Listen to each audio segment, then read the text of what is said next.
Hello, everybody, and welcome back to another episode of the Daily Crypto News. And Garlinghouse just did an interview on CNBC, and I'm gonna play that for you guys just now. But before we do that, the question of today is: right now, are you holding XRP? And do you think Brad Garlinghouse is a good CEO? Comment it down below your opinion, and let's get on with the video. And also let me know what you think about this. Now, Brad, great to see you again. Welcome back to Fast Money.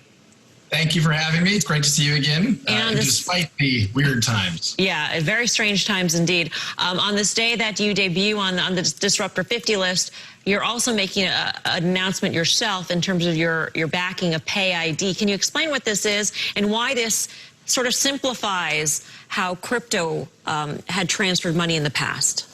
Absolutely. So at its core, Ripple has been all about enabling what we call an internet of value. Let's make all of these different networks that really don't talk to each other interoperable. We've all had the experience where, when you ask a friend, you say, hey, I need to pay you money. Are you on Venmo? Are you on PayPal? Or outside the United States, maybe Alipay or PayU. Isn't it funny, when I ask somebody for a phone number, I don't say, are you on AT&T? Are you on Verizon? I just get their phone number. The idea behind PayID is to simplify the ability to send someone money the same way, to make it easy as sending an email. I don't ask someone, are you on Google or Yahoo? I just send an email. And so PayID enables, whether you're a large bank or I'll use a very successful regional bank in Chicago called Byline Bank. If you're an account holder there and I want to send you money, it should be as easy as typing Brad $Garlinghouse. And whether it's resolving to a Byline Bank or to Bitcoin, all of this naming infrastructure can be much simplified and interoperable.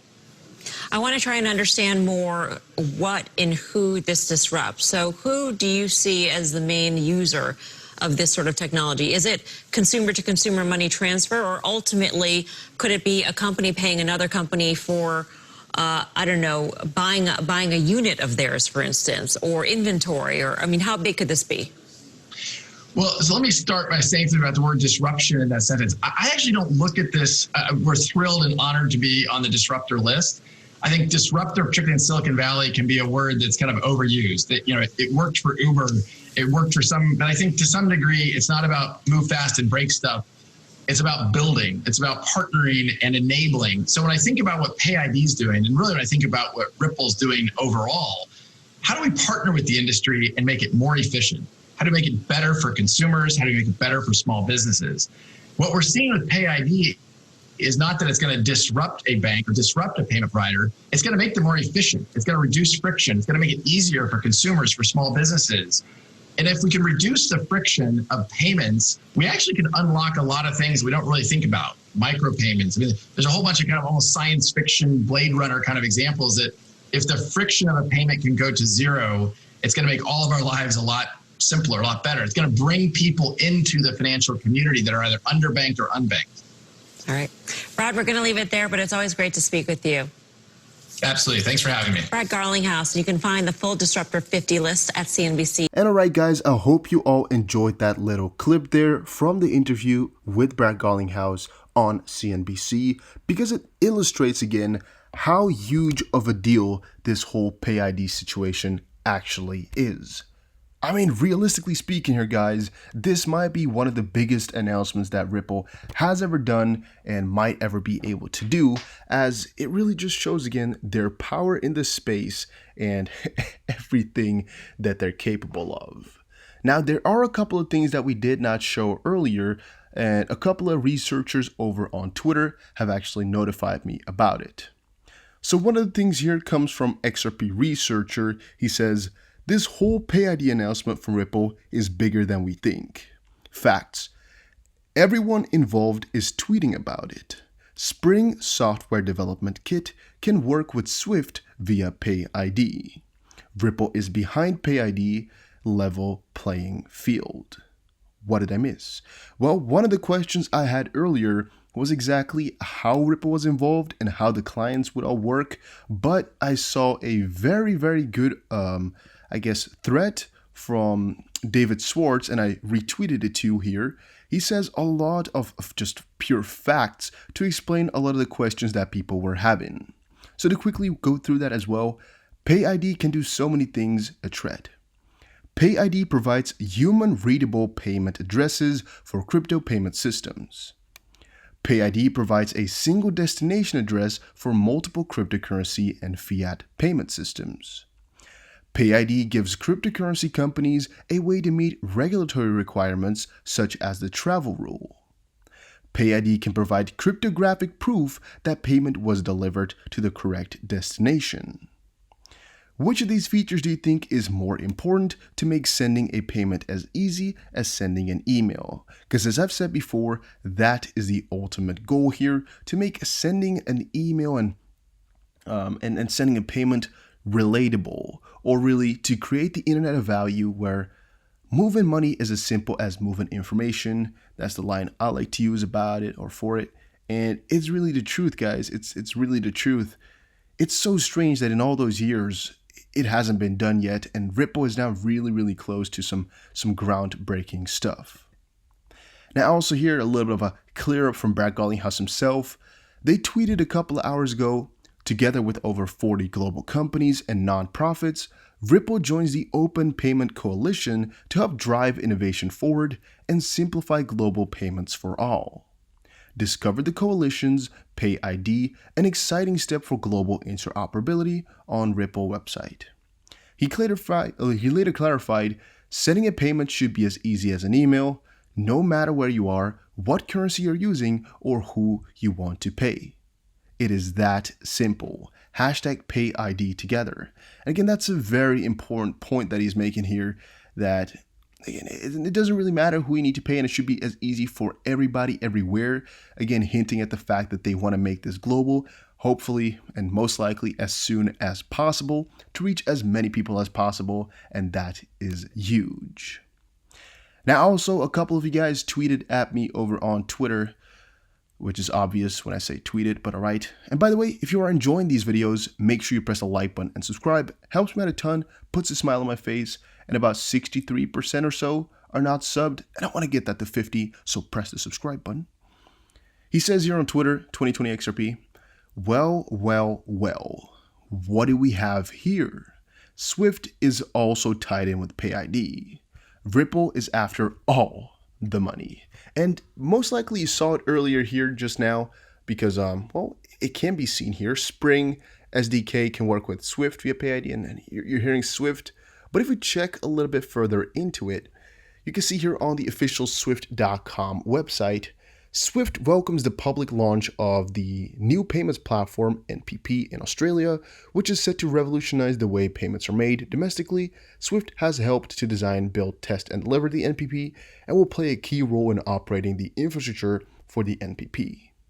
The NPP's paradigm shifting financial architecture has been designed and constructed to fundamentally improve how consumers, businesses, and governments transact with one another.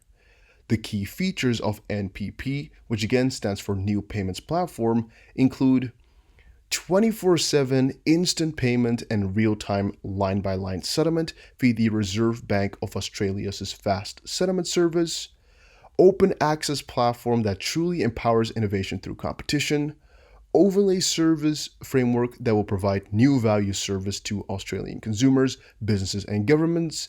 And of course, we left the best for last here. PayID, new and easy way to link a financial account with an easy to remember identifier such as a mobile phone number, email address, or ABN for businesses. And I think only after reading all of these things that I have shown you guys just now, that I fully understand what it is about.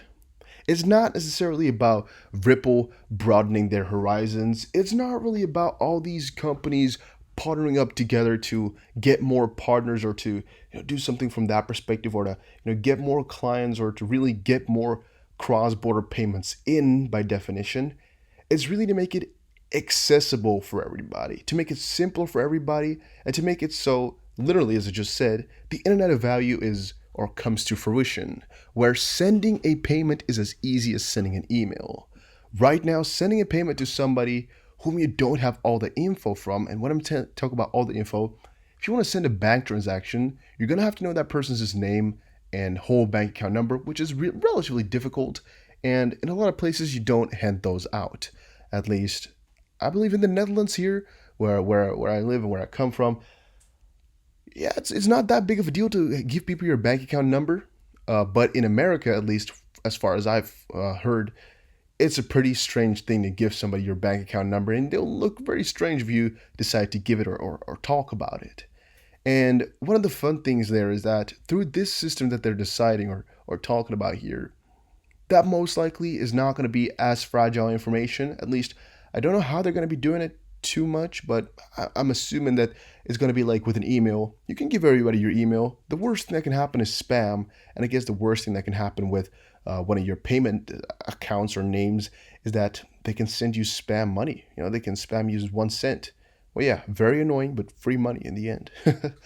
So yeah, I can really see the benefits here, making it a lot easier for people to send money around. For example, if I want to send some money to Australia or Africa or something like that, and I could just use or just transfer it to their name, a certain name that they decided, instead of really getting 4 emails in to get exactly what type of places should send it to and exactly, all those account numbers and all that type of stuff.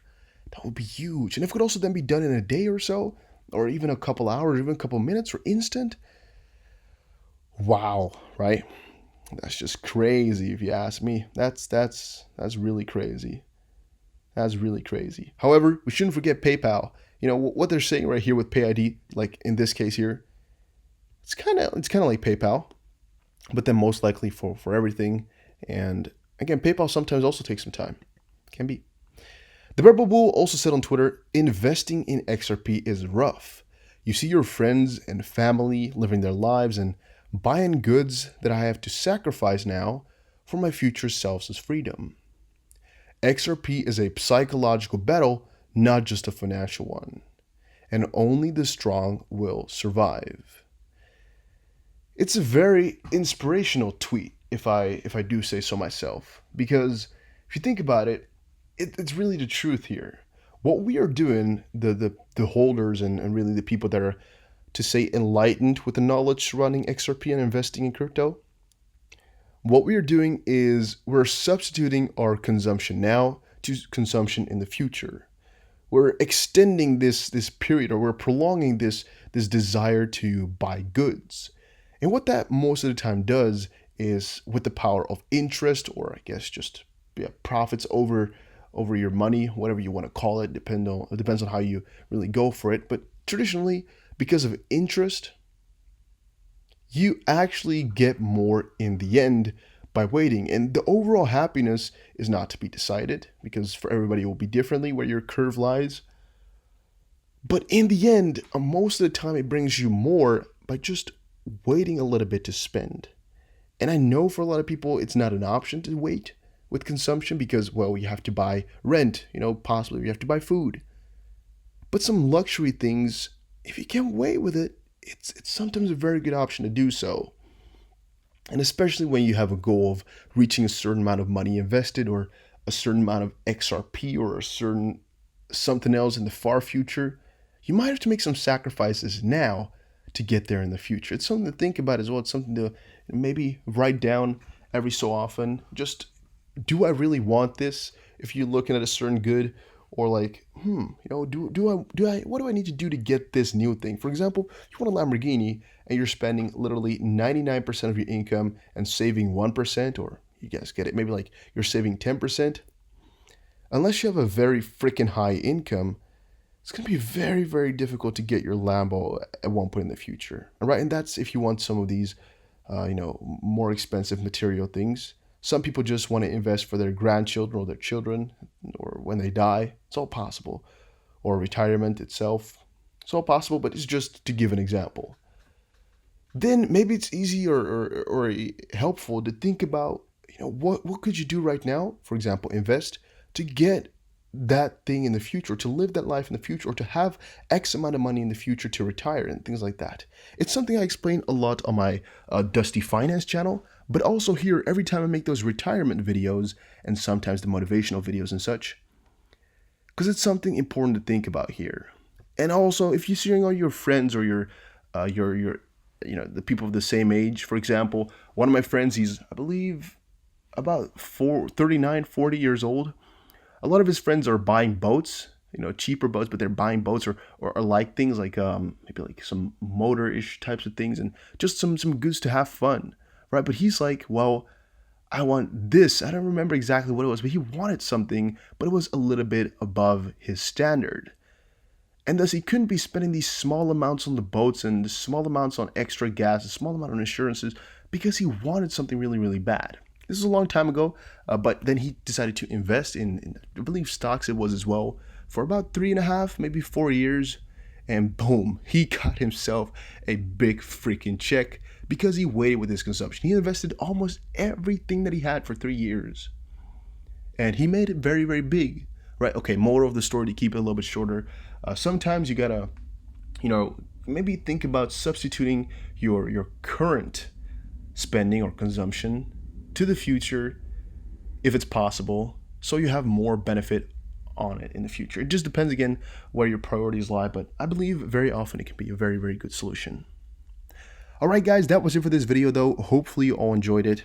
It was a little bit short, not that much info, but it's been a huge day, and with PayID here, I think you guys are, pretty fed up with all of that. It's a lot to take in, a lot of info, and some really, really cool stuff.